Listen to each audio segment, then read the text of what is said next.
BJP को एक पैगाम दिया कि पश्चिम बंगाल में, अरे अभी तो शुरुआत है, ये तो ट्रेलर है, पिक्चर बाकी है। मोदी है तो मुमकिन है सोच के और अच्छे दिन के ख्वाब देख के। देखिए, चाय से शुरू हुई थी सरकार और गाय पे अटक गई और विकास की मौसी 10 साल में रास्ते में भटक। अरे उधर वाले, बता इसमें बुरा क्या है, हवा के 4 झोंके अगर इधर से भी गुजर जाए तो। बोलते हैं कि गाय हमारी माता है, पर माँ की रक्षा करना इन्हें नहीं आता है। बीजेपी को वोट दे रहा था, आज 10 साल बाद वो बोलता है कि मोदी है तो नामुमकिन है। बंगाली में हम एक बात बोलते हैं कि समय गेले साधन होबे ना।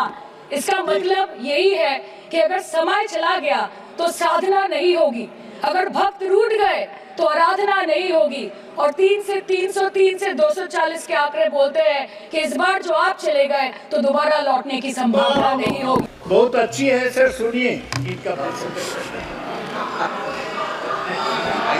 आप बीच में टोकना उनको और सलाह मत देना, आप पीछे सीट पे चल जाओ।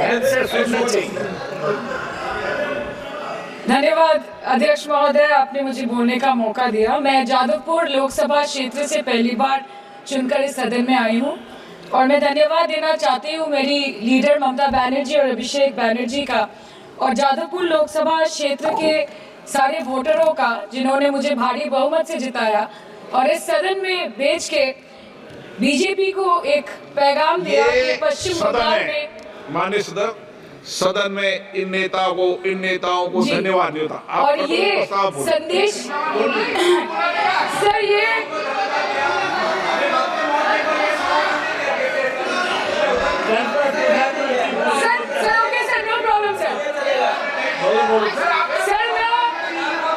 सर मैं धन्यवाद देना चाहती हूँ जादवपुर लोकसभा क्षेत्र के लोगों का जिन्होंने मुझे भारी बहुमत से यहाँ पे जिता के भेजा और ये पैगाम दिया कि पश्चिम बंगाल में नफरत की रणनीति और धोखेबाजी की राजनीति नहीं चलेगी।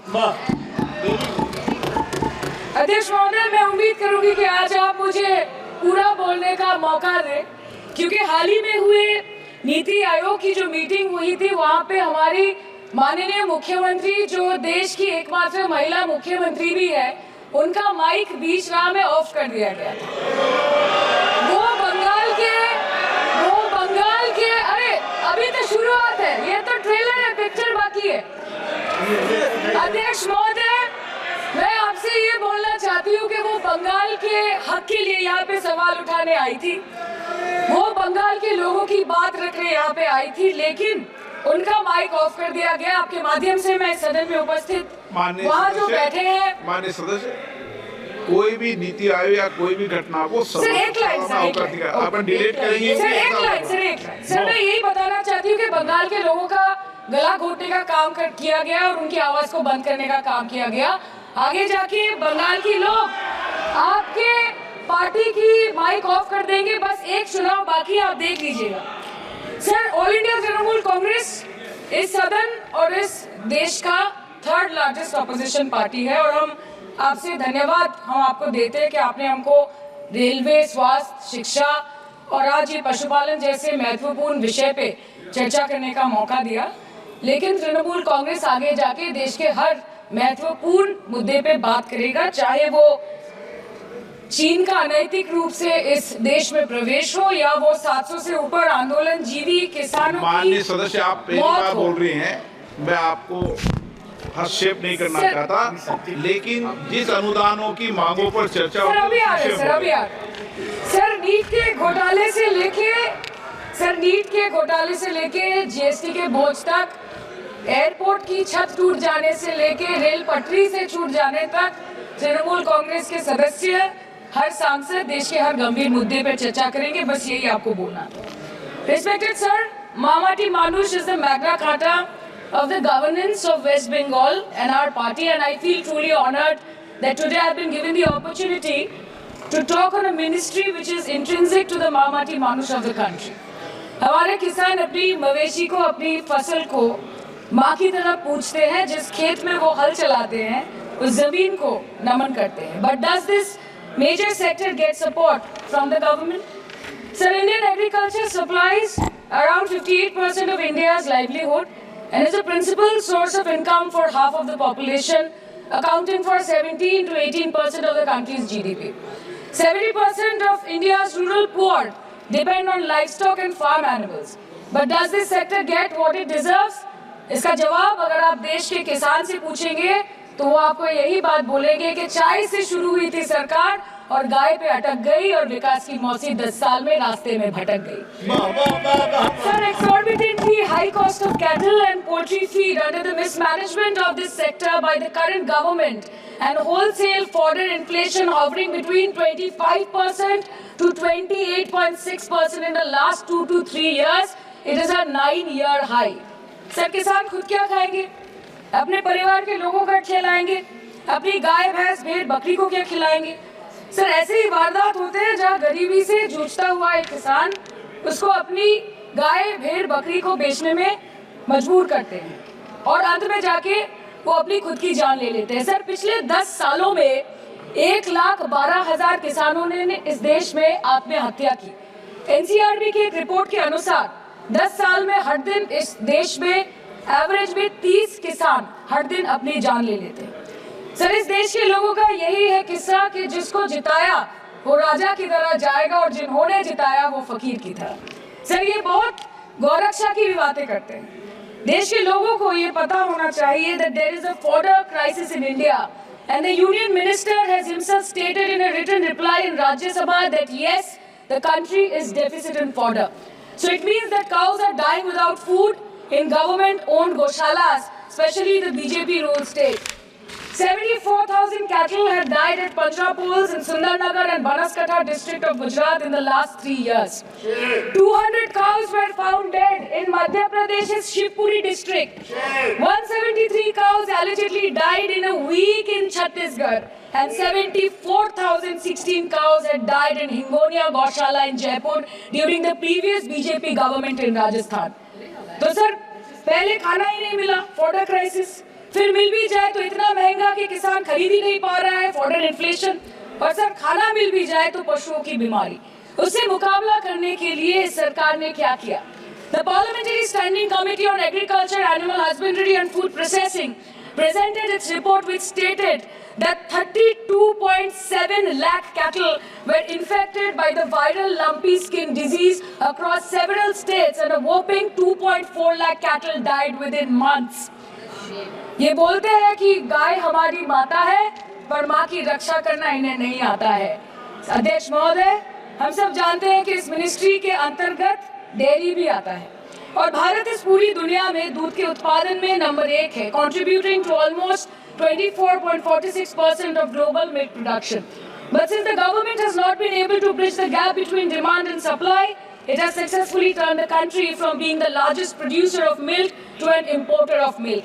In the last 10 years, due to the stagnation in milk production, the gains of white revolution has been systematically whitewashed. The dairy farmers are forced to throw buckets of milk on the highway protesting against meager remuneration for their produce. And the price of milk, on the other hand, has increased by a massive 55% in the past 10 years. It was rupees 36 per litre in 2014 and now rupees 56 per litre in 2024. When this government came to power, the first thing the milk producing companies regulated by it did was to increase the price of milk by rupees 2 per litre. This was their revenge on the people of India for not providing a majority to the BJP. आम आदमी के दूध, छाछ, लस्सी, दही, पनीर पर 5% की GST, cream, condensed milk, मक्खन, घी पर 12% की GST और अमीरों के हीरो पर सिर्फ 1.5% की GST। सरकार उनको रिलीफ नहीं देती है जो विदेश में जाके मिल्क शेक और लाते की चुस्कियां लगाते हैं। ये सरकार उनको रिलीफ नहीं देती जो आम आदमी 2 पैकेट दूध खरीदने से पहले 10 बार सोचता है। सर बचपन से हम सुनते आए थे कि संडे हो या मंडे रोज खाओ अंडे। India rank second in egg production in the world और अंडे का फंडा यही है सर कि भारत के बच्चों की किस्मत में महीने में एक अंडा नहीं मिलता। मिड डे मील के चलते हफ्ते में अगर एक आध अंडा मिल भी रहा था तो कहीं धर्म के नाम पे तो कहीं महंगाई के चलते उसे बंद करने की मांग उठ रही है। Sir, more than 50% children under the age of 5 suffer from chronic malnutrition in the country and roughly 17% children are underweight and yet most BJP ruled states do not serve eggs in midday meal scheme. This is the example of Poshan Kal in India. Sir, अंत पे आते हैं मच्छी पे। आप लोगों को ज्यादा पसंद नहीं, पर हम क्या करें, हम तो माछे भाते बंगाली है, हमको तो बोलना ही पड़ेगा. And not to forget that 2.8 crore fisher folk are employed directly in catching fish in the country, and millions are employed in the value chain of selling fish and aquaculture. India stands third in the world in the terms of fish production, contributing to 8% of global fish production and ranks second in aquaculture production.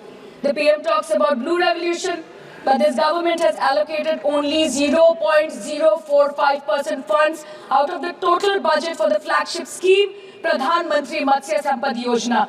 Even after this meager allocation, they did not utilize 39% of the funds, and in 23-24, they did not utilize 24% of the funds allocated. और sir, भले ही सरकार को मणिपुर शब्द से allergy हो, but the fact remains that 1.5 years of lack of governance in the state has led to endangering of the fish species in India's largest freshwater body in Manipur, the Loktak Lake. So the government has to generate employment opportunities, investment in areas such as exports, post-harvest processing, and import substitution. It has to deal with adversities like overfishing, depleting of fish stocks, pollution, disease outbreak, destruction of habitat, and climate change. So my own parliamentary constituency has assembly constituencies like Baruipur, Shonarpur, Bhangur, which are heavily dependent on these sectors for livelihood. Main crops grown are wheat, rice, vegetable, fruit, oilseed, pulses, cotton and jute, and animal husbandry is practiced mostly by women in the self-help groups in the South Chobbish Pargana. They rear a wide range of domestic animals, including cattle, poultry, goat, particularly the black Bengal goat and the Peking duck. And I take extreme pride in saying that in the last 5 years of the TMC government, the CM Mamata Banerjee has allocated a massive amount of 76,680 crore to agriculture and its allied sectors for their development. The government of West Bengal has achieved remarkable success in implementation of state schemes, namely Bangla Dairy. The state-owned company is providing financial incentive at the rate rupees 11.5 per litre of raw milk directly to the bank accounts of primary dairy farmers through milk unions. Bangla Dairy procured 3.55 crore kg milk in 2023, for which rupees 109 crore was paid to dairy farmers through direct benefit transfer. 47,900 fresh Kisan cards have been issued in the last 3 years for animal husbandry. Up to 30th November 2023, rupees 393 crore was sanctioned to marginal animal rearers in the rural areas. Bangla Shosho Bima Scheme, a fully state-funded scheme for crop insurance. Total 1.28 crore farmers were enrolled under the scheme during 23-24. 70 lakh farmers got claim settlement worth rupees 247 crore. 76,049 farmers are getting pension amounting to rupees 1,000 per month under Joy Bangla scheme. Super Bangla scheme was introduced in 2014 for ensuring remunerative prices for agricultural produce, integrating about 80,000 farmers and procuring about 100 metric tons of perishables daily. The annual turnover of this project is now rupees 106 crore. 77 new stores have been opened in financial year 23-24. 186 Krishan Bajars sub-market yards are running successfully, providing excellent marketing infrastructure for aggregation and ease of marketing. And to be mentioned that West Bengal is one of the largest cold storage capacities in the country at more than 87 lakh metric ton with 620 cold storages. New investment of rupees 239 crore is upcoming in this sector this year with an employment opportunity for nearly 20,000 people. अरे उधर वाले बता इसमें बुरा क्या है, हवा के चार झोंके अगर इधर से भी गुजर जाए तो. Now coming to the demands of pending funds from the government of India to West Bengal on animal husbandry and welfare. 50% of the central share, rupees 12.72 crore for financial year 23-24, being the recurring expenditure for mobile veterinary units, is pending with the government of India.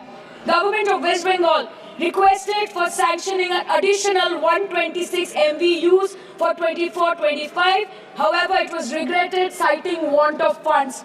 The proposed central share of 49.93 crore for financial year 24-25 for assistance to states for control of animal disease has not yet been released by the Government of India. Despite repeated persuasion, Department of Animal Husbandry and Dairying has not released the central share of rupees 10 crore for financial year 24-25 for various ongoing national livestock mission schemes, including the project for the establishment of Buck Semen Station in Horinghatta. ये तो बस इसी ministry से बकाया है बंगाल का. अभी दूसरी मिनिस्ट्री प्रक्रिया तो पता नहीं कहाँ पे जाके ये खत्म होने वाला है. मैडम, मैं बस ये कहना चाहती हूँ कि इस बीजेपी सरकार ने पिछले 10 सालों में इस देश के लिए क्या किया, उससे बड़ी तालिका बनेगी कि 10 साल में क्या क्या कर सकते थे पर किया नहीं. 2014 में जो किसान मोदी है तो मुमकिन है सोच के और अच्छे दिन के ख्वाब देख के बीजेपी को वोट दे रहा था, आज 10 साल बाद वो बोलता है कि मोदी है तो नामुमकिन है. शायद अभी वो किसान है भी नहीं. तो इसीलिए मैं बोलना चाहती हूँ कि समय बड़ा महत्वपूर्ण होता है अध्यक्ष महोदय और बड़ा बलवान. बंगाली में हम एक बात बोलते हैं कि समय गेले साधन होबे ना. इसका मतलब यही है कि अगर समय चला गया तो साधना नहीं होगी, अगर भक्त रूठ गए तो आराधना नहीं होगी. और 3 से 303 से 240 के आंकड़े बोलते हैं कि इस बार जो आप चले गए तो दोबारा लौटने की संभावना नहीं होगी. तो यही बोल के मैं अपनी बात खत्म करती हूँ. Thank you so much.